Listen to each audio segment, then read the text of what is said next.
The movie opens up with the greatest escape artist of all time, Harry Houdini, standing on the edge of a bridge, all tied with metal chains and ready to jump off. In the background, Houdini mentions that while other people want to escape from their hectic life, he is always trying to escape death, performing risky acts. He then jumps off the bridge, right into the frozen lake, while a huge crowd of people watches on with amazement. The movie then cuts back to 17 years, where Houdini arrives at a brothel-like place with his wife, Bess Houdini, to perform and entertain the audience there. However, seeing the dilapidated and vile state of the place, Houdini changes his mind and decides to walk out. But Bess asserts that they have no choice, as money is running out for them. She then announces to the people there that Houdini is going to perform an act in which he will escape from a closed trunk, while still being handcuffed. While most of the people are amused, one of them scoffs that anyone can do it as the handcuffs they brought are fake. But Houdini, who always has a backup plan, tells the audience that he will wear any handcuff that is given to him. Surprisingly, the men who labeled their performance as fake turns out to be a cop himself, and he throws a real handcuff in front of them. At first, Houdini gets nervous because of the intense pressure, but when the cop puts the cuffs on his hands, he gets riled up. He then slowly turns away and opens it using a pin-like thing hidden in his belt. This immediately impresses the crowd, including the cop, and all of them applaud for him with respect. From that day onwards, Houdini became famous throughout America by the title of the Best Escape Artist. He started performing several other shows, escaping from not only handcuffs but also from metal chains wrapped around his body. One night, Bess mentions that she wants to do something else other than performing shows. But Houdini makes it clear that he does not want to return to a normal life. Instead, he wants to be the best escape artist in the world. With this, the scene flashes back to several decades earlier, when Houdini and his brother Das are looking at a travel group performing an illusionary act. Houdini is so intrigued by the performance that he instantly started dreaming of becoming a magician and making a living out of it. And, with the days passing by, he learns small tricks and earns some money from it. Houdini brings the money home to his mother and makes her happy, but his father isn't really fond of Houdini performing in public. Because of this, he leaves his house with his brother at an early age and decides to do something on his own. Together, the Houdini brothers start to perform on the streets and collect money to support their mother. A few years pass by, and one day, while performing on the streets, Houdini notices his future partner, Bess, dancing for a performance group. He secretly watches her perform and quickly falls for her beauty and elegance. After the act, he approaches Bess and asks her if she would like to work with him, to which she accepts. From that day onwards, the two get along very well and travel around the world, performing magic tricks for renowned people.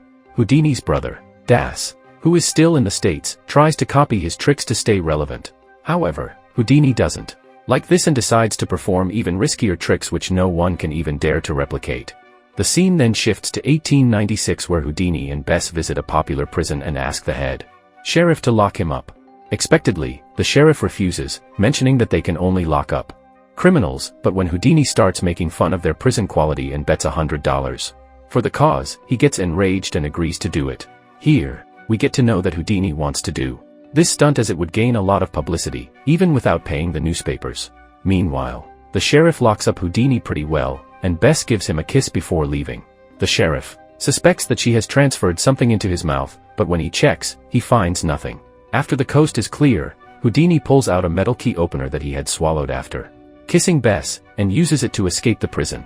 As a result, the media goes into a frenzy, and Houdini becomes famous overnight. The fans even start recommending him to escape from bigger and more secure prisons. Houdini accepts one of these challenges and arrives in Chicago, Illinois in the year 1900 to perform a trick. This time, he is wrapped with metal chains all over his body and even his mouth is covered with a strap, suspecting that Bess passed him the key earlier while kissing. However, to the prison guards' dismay, only after 5 minutes of being locked up, Houdini escapes from the prison without leaving any trace of himself behind. After his numerous prison escapes, Houdini becomes famous all over the globe by the names the Handcuff King and the Breaker of the Chains. One day, Houdini can be seen shopping for prop items. In a shop, he meets the owner, W, who seems to know him very well and also claims to have designed most of the items. In the shop, Houdini is really impressed by Jim's work, including the one in which the performer has to escape after hanging upside down inside a box filled with water.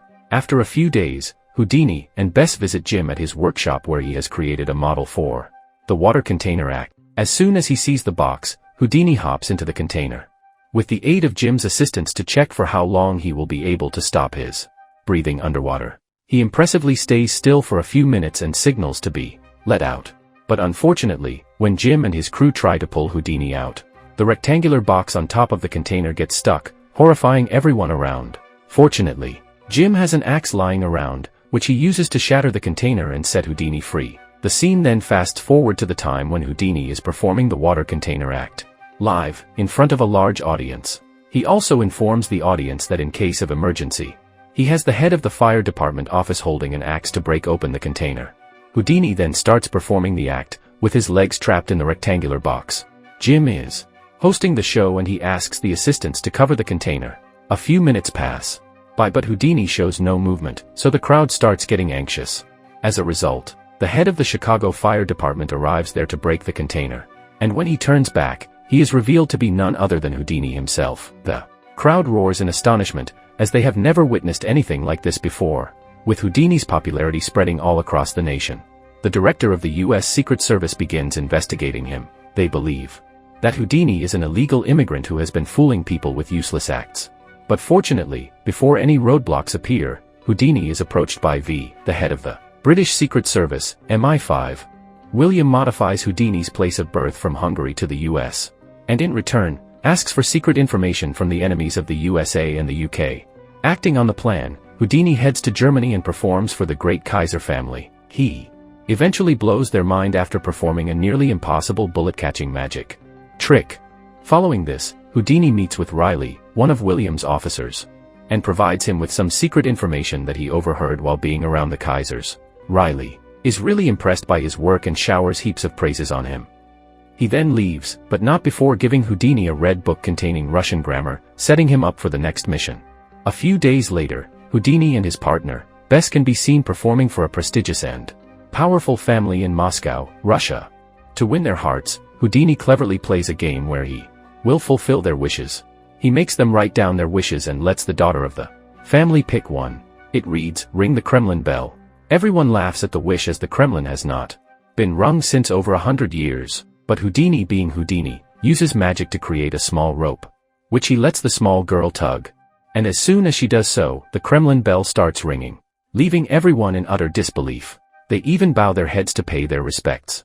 The next day, Houdini meets William in London and provides him with information about what the Russians are up to. William praises his excellent work and also inquiries about how he was able to ring the Kremlin bell. Houdini reveals that everything was set up. When the little girl chose a wish, he secretly switched it with the one he had already prepared. And every time the girl tugged on the rope, his assistant, Jim, who was watching from afar, shot the Kremlin bell with his sniper. Before departing, William tells Houdini that he now wants him to go visit the German ambassador and extract some useful information from them. The scene then shifts to Germany, where Houdini is performing a new trick in front of the audience and the German ambassador. Jim mentions that Houdini is locked inside the safe, in which he has only 10 minutes of breathing time. However, in reality, Houdini is not in the safe, but inside the ambassador's office, trying to find some important papers. Unfortunately, when he is snooping around the place, the ambassador returns to his office with a girl, compelling Houdini to hide inside the safe. And to make matters worse, the ambassador notices the safe slightly open, prompting him to lock it properly. Houdini, despite being an expert in opening locks, starts feeling the pressure as he has never been inside a real safe before. But with time running out, he remembers that he is Harry Houdini, the greatest showman that the world has ever seen. With this motivation, he starts counting the number of locks present in the safe by remembering the clicks he heard when the ambassador locked it. And with only a few minutes remaining, he successfully opens every single lock and gets out of the safe. Back on the stage, when Jim opens the safe, he finds it filled with several 10-year anniversary gifts for Bess. Meanwhile, Houdini meets up with William and hands him the documents before entering the stage and thanking Bess for being his partner and tolerating him for the last 10 years. However, she doesn't like the fake gesture. She confronts Houdini after the show and states that he only cares about entertaining the audience and nothing else. One thing leads to another, and the two get into an argument, which results in Houdini spending the night in the bathroom, alone.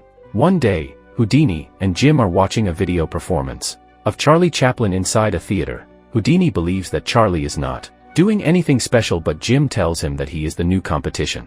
Later at night, Houdini returns home and again argues with Bess. The latter urges Houdini to quit risking his life, but he mentions that he enjoys putting people in confusion and emerging out alive. As the two continue discussing, Houdini notices a glass filled with ice and decides to use it in his next trick. He then rushes to the bathroom and calls Jim to bring buckets full of ice and pour them into the bathtub.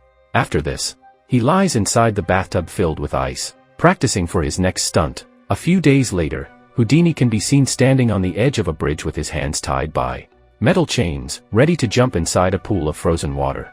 The scene is the same one from the start of the movie. After Houdini jumps, Bess gets frightened and anxious, but to her and everyone's delight, Houdini manages to unlock his metal chains and handcuffs underwater in only a matter of minutes. However, just when it seems that the performance is over, Houdini is swept away by the water current. He struggles for a while, trying to find a way out, until he visions his mother there. And with her help and guidance, he safely gets out of the frozen water. Seeing her husband risking his life to the bits every time he performs his stunts, Bess again argues with him at home.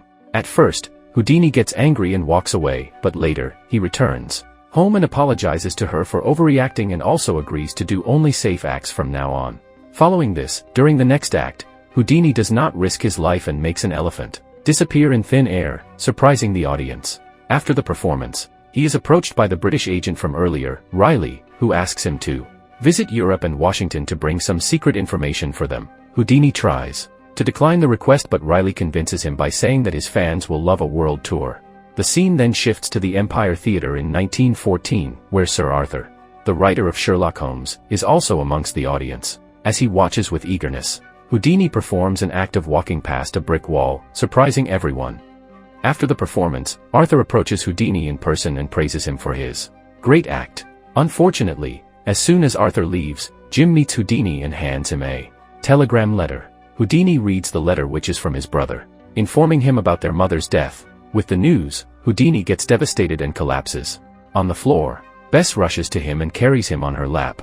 After Houdini calms down a bit, he requests Bess to stop his brother from burying his mother until he arrives for the funeral. In the next scene, Houdini can be seen at his mother's funeral, where Jim inquires if he can contact her using his supernatural power that he performed in one of his acts before. However, Houdini clears that the act was merely a trick to entertain the audience and that he possesses no supernatural ability. After the tragedy, Houdini's persona completely changes. He starts getting more involved in movies, but every day, he imagines contacting his mother using divine powers. He tries contacting several clairvoyants, who claim that they can contact the spirits of dead people. However, all of them turn out to be phony. Enraged, Houdini exposes them and even writes a book about them in 1925 AD. One day, Houdini again meets Sir Arthur and his wife Lady Doyle, the latter, who claims to be a clairvoyant. Lady Doyle asserts that she can make him contact his mother and prepares for a personal sitting with him.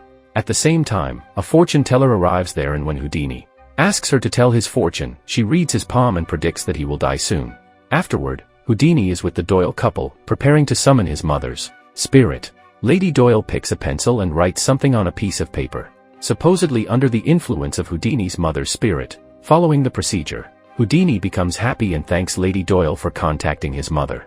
Unfortunately, when Houdini examines the texts written by Lady Doyle, he finds them to be fake. He finds clear English writing in the text while his mother couldn't even speak a word of the language. He also tells Jim that it was his birthday that day and that his mother could never forget it. With these proofs, he declares that Lady Doyle is fake and exposes her and Sir Arthur via radio programs and newspaper interviews. He also declares that he will provide $25,000 to the ones who can make contact with his dead mother. In 1926, Houdini visits Boston, Massachusetts to meet a notorious clairvoyant who calls herself Marjorie. He attends one of her table sessions and exposes her fakeness. Enraged, Marjorie visits Houdini in his hotel room and tries to seduce him, but to no success. Hence, before leaving, she reminds Houdini that he will die soon, and after that, they will own his spirit. Houdini's next show is scheduled in Detroit, Michigan, where he performs the act of escaping a rectangular box filled with water. Houdini has performed the act on several occasions, but this time, he ends up fracturing his ankle.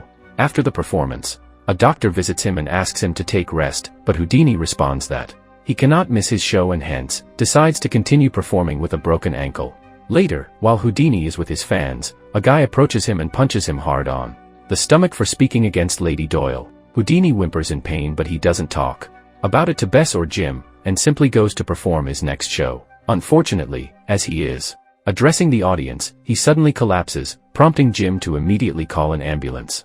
At the hospital, the doctors open up Houdini and discover that he has a ruptured appendix and that he has very little chance of survival. One of the doctors approaches Houdini and breaks the bad news to him. He also talks about how Houdini is a great performer, who made millions of people forget their miseries. On the other hand, Bess and Jim also learn about the news and get devastated. And in no time, the news spreads like wildfire and Bess receives a number of letters, expressing concerns about Houdini's health condition. The kind gestures move her, and she finally realizes the happiness her husband brought to millions of people all around the world. Unfortunately, Houdini dies at the early age of 52, while visioning his mother and one of the nurses who looked after him. The whole world mourns over the death of the great Houdini. The movie ends with Reverend Arthur Ford, the first spiritualist in the Church of New York, inviting Mrs. Houdini for one of their sessions to try and make contact with Harry Houdini. Thank you for watching. Subscribe if you'd like to see more videos like this.